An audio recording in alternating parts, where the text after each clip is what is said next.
semua, Om Swastiastu, Namo Buddhaya, Salam Kebajikan. Yang kami hormati Pak Kabid Humas Polda Metro Jaya, yang kami hormati Bapak Danpom Dam Jaya beserta tim penyidik dari Polda Jaya, yang saya hormati Kasubdit Mas, Kasubdit Jatangras, Kasubdit Resmob serta tim penyidik di Reskrim Polda Metro Jaya, serta rekan-rekan media yang saya banggakan. Pada kesempatan yang baik ini, izinkanlah kami dari Direktorat Reserse Kriminal Umum Polda Metro Jaya akan merilis tentang pengungkapan kasus penculikan dan atau perampasan kemerdekaan seseorang yang mengakibatkan korban meninggal dunia sebagaimana dimaksud dalam pasal 328 dan atau 333 KUHP. Perlu kami sampaikan bahwa kasus ini berawal dari terjadinya kasus penculikan ataupun perampasan kemerdekaan terhadap seseorang yang mengakibatkan meninggal dunia, di mana kejadian tersebut berawal dari lokasi parkiran Lotemat Pasar Rebo di Jalan TB Simatupang, Kelurahan Susukan,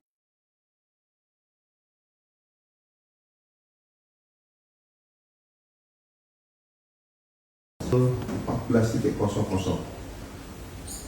Yang selanjutnya kasus tersebut dilaporkan oleh pelapor di Polres Metro Jakarta Timur. Perlu kami sampaikan bahwa identitas daripada korban yaitu dengan inisial NIP yang merupakan karyawan sebuah BUMN yang menjabat sebagai Kepala Cabang Pembantu BRI di Cempaka Putih, Jakarta Pusat. Adapun motif daripada para pelaku melakukan perbuatannya yaitu para pelaku ataupun para tersangka berencana untuk melakukan pemindahan uang dari rekening dorman ke rekening penampungan yang telah dipersiapkan. Rekan-rekan sekalian, bahwa peristiwa ataupun kronologis daripada kejadian tersebut berawal dari sekitar bulan Juni tahun 2025. Pelaku atas nama C alias K bertemu dengan saudara pelaku DH, di mana pada saat itu C alias K memiliki data rekening dorman di beberapa bank. Kemudian saudara C alias K memiliki rencana untuk memindahkan uang dari rekening dorman tersebut ke rekening penampungan yang telah dipersiapkan.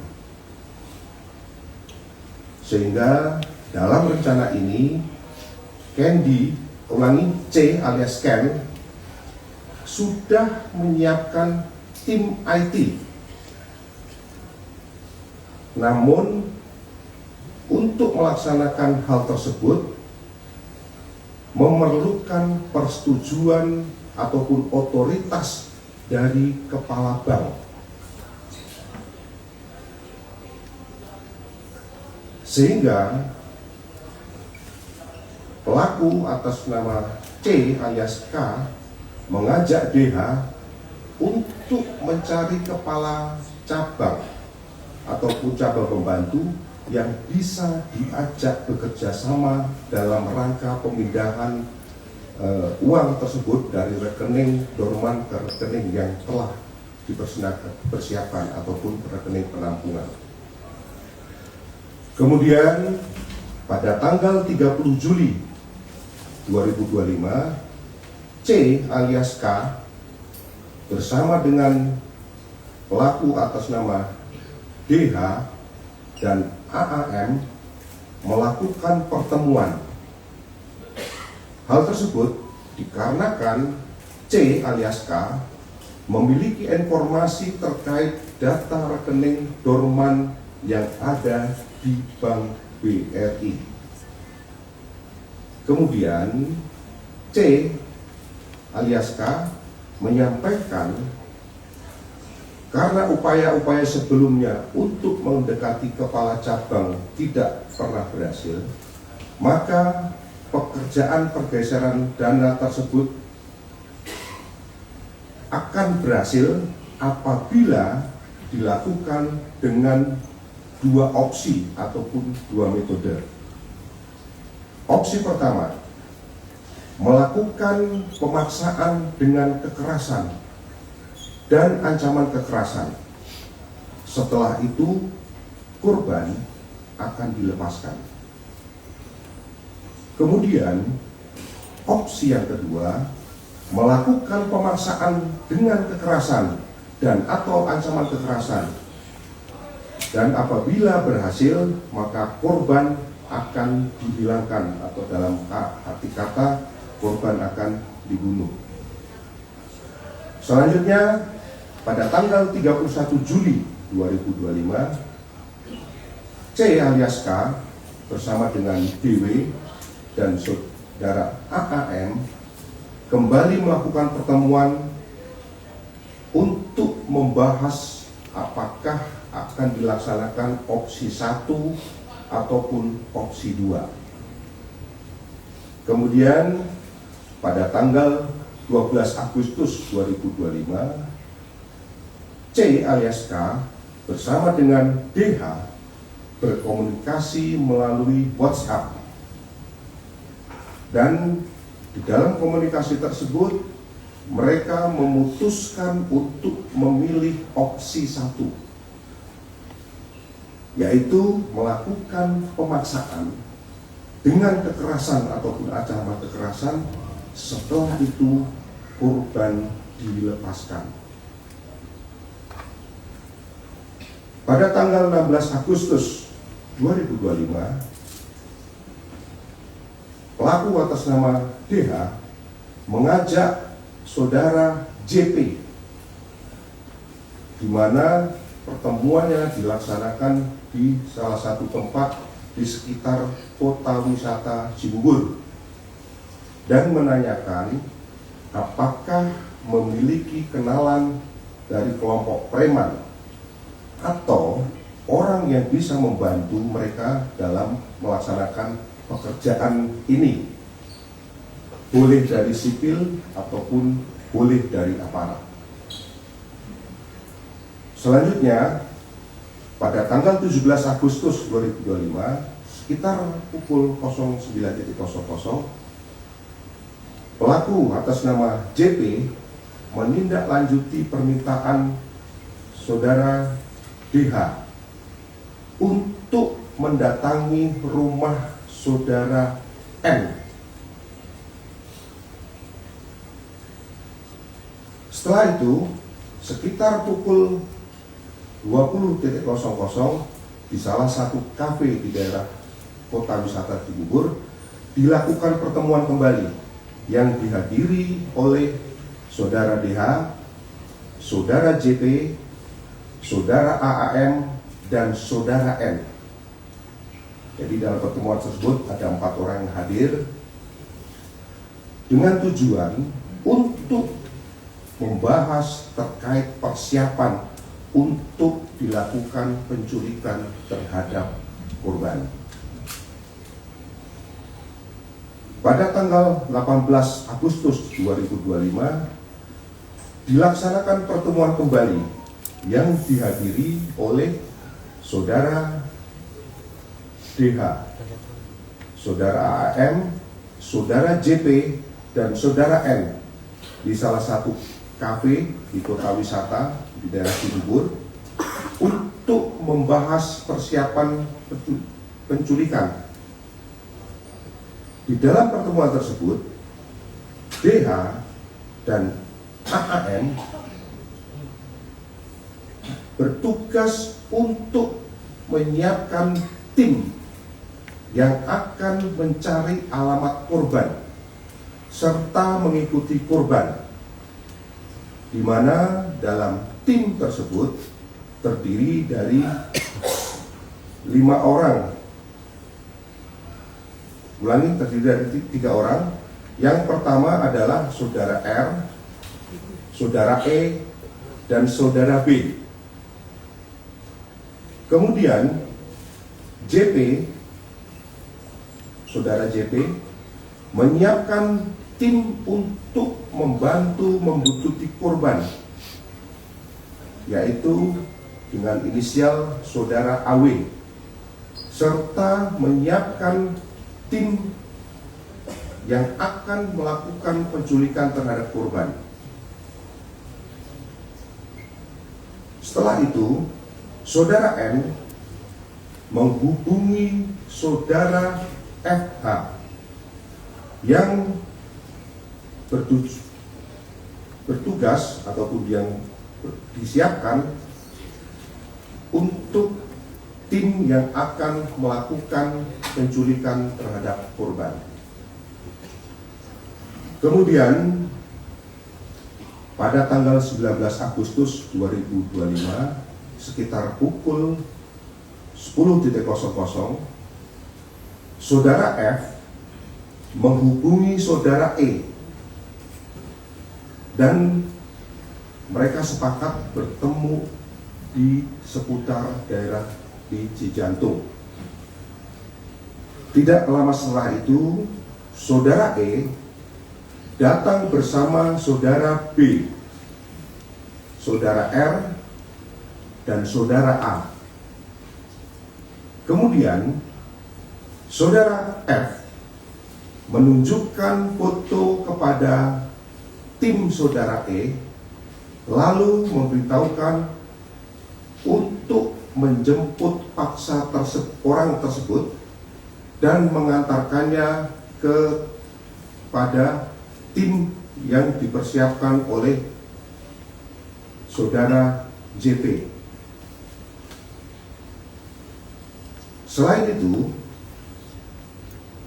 tim yang memiliki tugas untuk membuntuti dan tim yang bertugas untuk melakukan penculikan terhadap korban, Saudara D dan Saudara AAM dan Saudara JP memiliki safe house, yang mana lokasi safe house tersebut diharapkan untuk bisa memaksa korban untuk melakukan kegiatan pemindahan dana.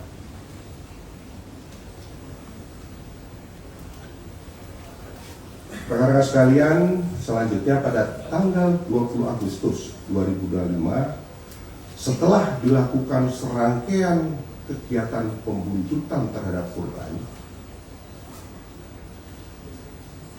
kemudian pada saat sekitar pukul 15.30 waktu Indonesia bagian Barat, di parkiran Lotemat Pasar Rebo, Jakarta Timur, korban berhasil diculik oleh tim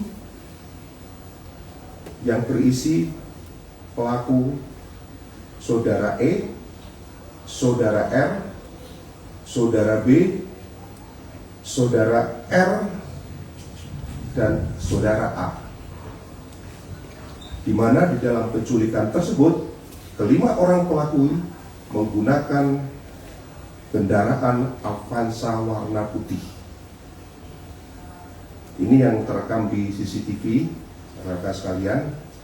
Dan selanjutnya, setelah berhasil melakukan penculikan, dibawa pergi untuk diserah terimakan kepada tim lain, yaitu tim yang berisi pelaku JP, pelaku N, pelaku atas namaku, dan pelaku D. Di mana di dalam serah terima tersebut, korban yang tadinya di Avanza warna putih digeser ke mobil Fortuner warna hitam, tepatnya di wilayah Kemayoran, Jakarta Pusat, sekitar pukul 21.00.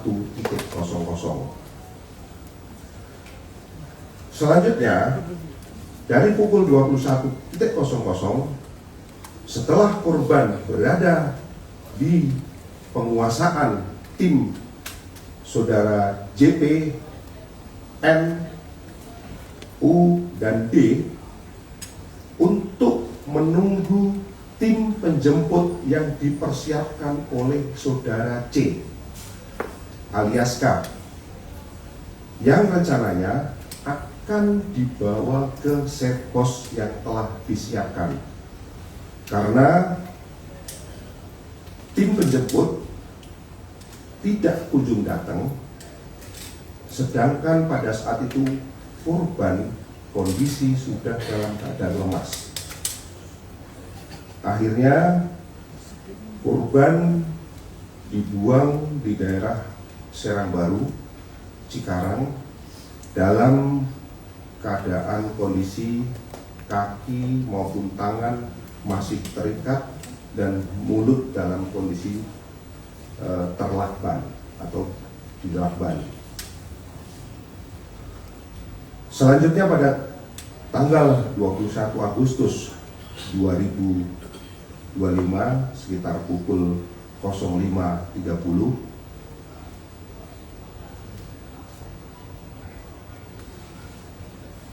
Polsek dari Cikarang mendapatkan laporan tentang penemuan mayat dari warga masyarakat sekitar, dan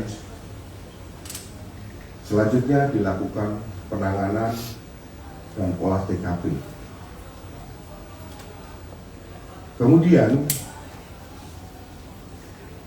setelah dilakukan visum, kami sudah mendapatkan hasil sementara daripada visum et repertum, di mana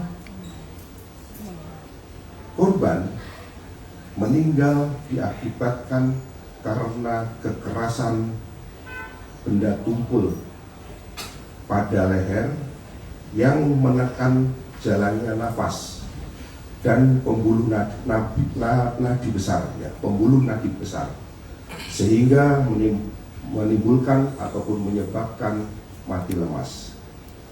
Namun hasil tersebut masih belum final karena kami masih menunggu hasil pemeriksaan toksikologi. Rekan-rekan sekalian, selanjutnya tim gabungan dari Subditresmob dan Jatanras setelah melakukan serangkaian penyelidikan dan pendalaman dengan mengumpulkan keterangan saksi-saksi maupun alat bukti yang ada, alhamdulillah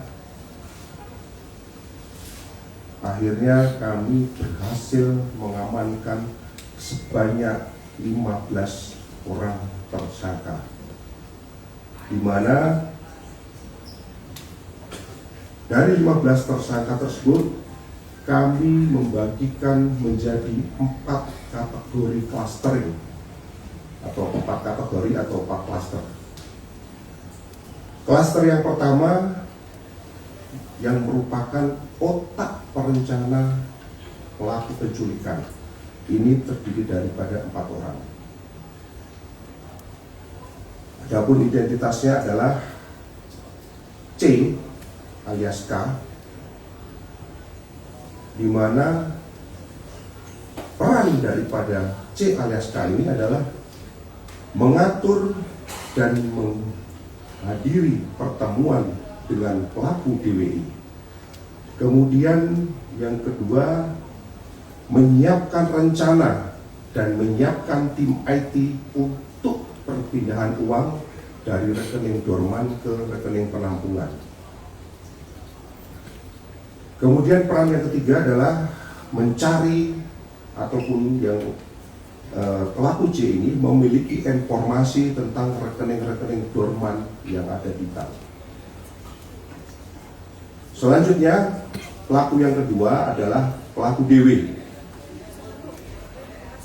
Pelaku DW ini perannya adalah yang pertama menghadiri pertemuan dengan saudara C alias K. Kemudian saudara DH ya, bukan DW.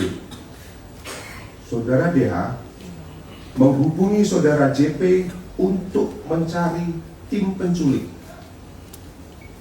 Kemudian yang berikutnya menyiapkan tim yang bertugas untuk membuntuti korban.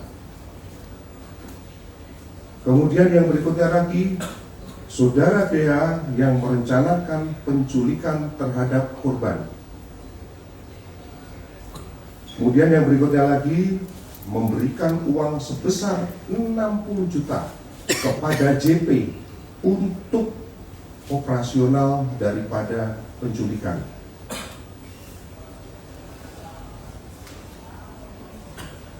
Selanjutnya, pelaku yang ketiga adalah pelaku atas nama AAM. Ini berperan untuk menghadiri pertemuan bersama saudara C alias K dan saudara DWI. Ulangi, saudara DH. Kemudian AAM juga merencanakan penculikan terhadap korban dan menyiapkan tim yang bertugas untuk membungkuti korban. Selanjutnya, pelaku yang keempat adalah saudara JT bertugas mempersiapkan tim eksekutor bersama dengan saudara M. Kemudian saudara JP ini juga ikut membuang korban di Cikarang bersama saudara N.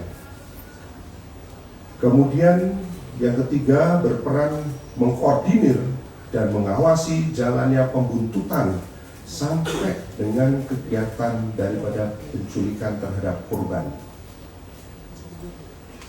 Kemudian yang peran yang berikutnya adalah memberikan uang sebesar 150 juta kepada saudara N untuk operasional penculikan.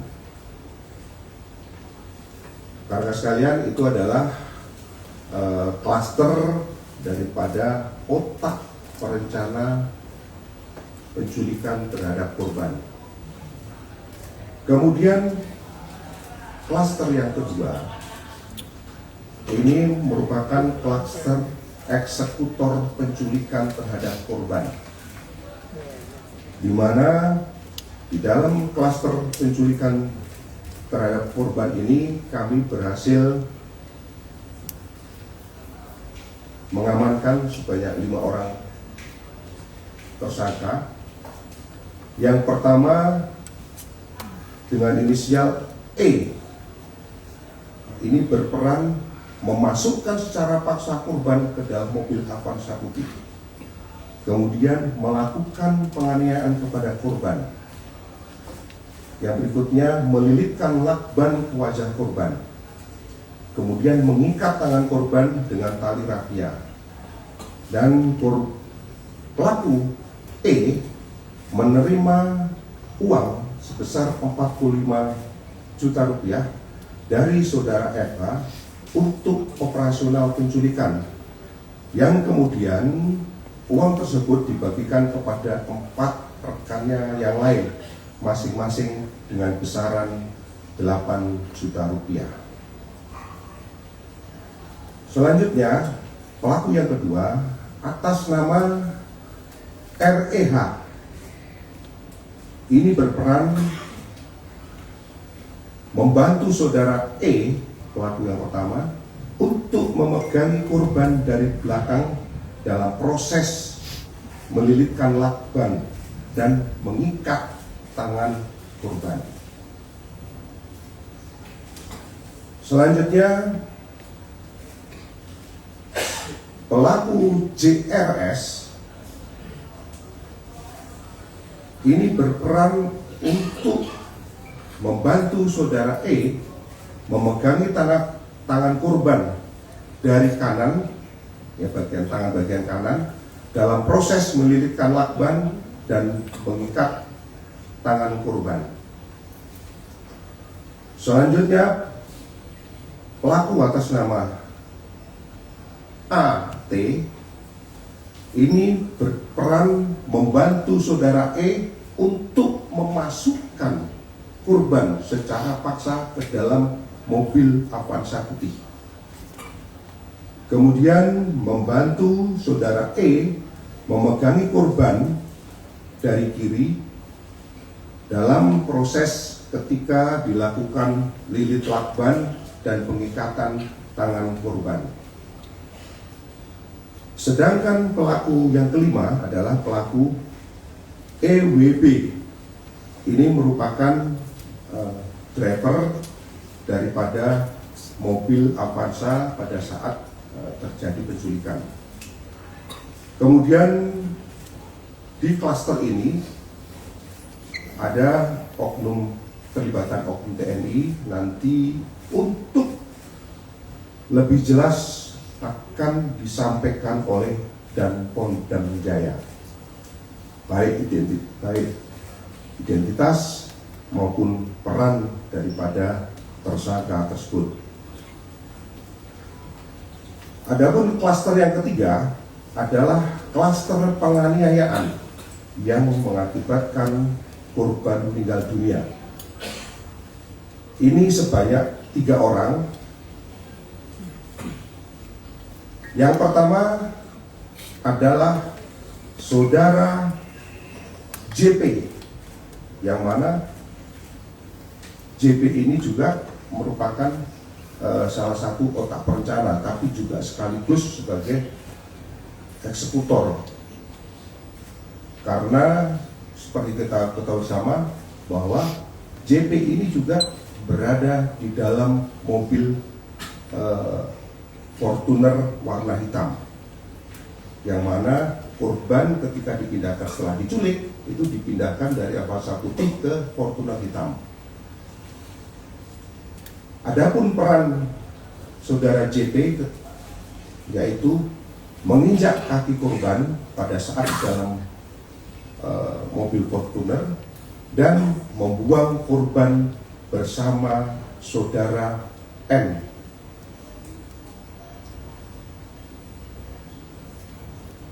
Tersangka yang kedua adalah saudara MU. Ini merupakan sopir ataupun driver yang mengendarai mobil Fortuner yang digunakan untuk membawa korban dari Kemayoran sampai dengan lokasi pembuangan di daerah Bekasi. Kemudian yang ketiga adalah saudara DSD. Ini merupakan driver juga yang tadi bergantian dengan saudara MU. Jadi ini driver Fortuner karena bergantian. Jadi pada saat di dalam mobil tersebut karena terjadi penganiayaan, si MU ini nggak kuat pada saat nyopir karena sedikit oleng, sehingga digantikan oleh saudara DS. Kemudian di dalam klaster ini terdapat satu tersangka yang merupakan oknum TNI. Nanti akan dijelaskan detail oleh Danpom dan Jaya. Kemudian yang klaster keempat yaitu klaster surveillance ataupun orang yang bertugas membuntuti korban. Ini berhasil kita tangkap sebanyak 4 orang. Yang pertama adalah saudara AW, kemudian yang kedua adalah saudara EWH, sedangkan yang ketiga adalah saudara RS, yang keempat adalah saudara AS. Rekan-rekan sekalian, dari kasus tersebut masih ada 1 orang yang belum tertangkap dan kami tetapkan sebagai DPO. Ini dengan inisial EG. Ini perannya adalah sebagai tim yang masuk dalam kategori klaster 4 yang dimana ikut membuntuti korban. Ini adalah DPO-nya. Mungkin nanti silahkan nanti bisa di zoom. Tersangka atas nama EG.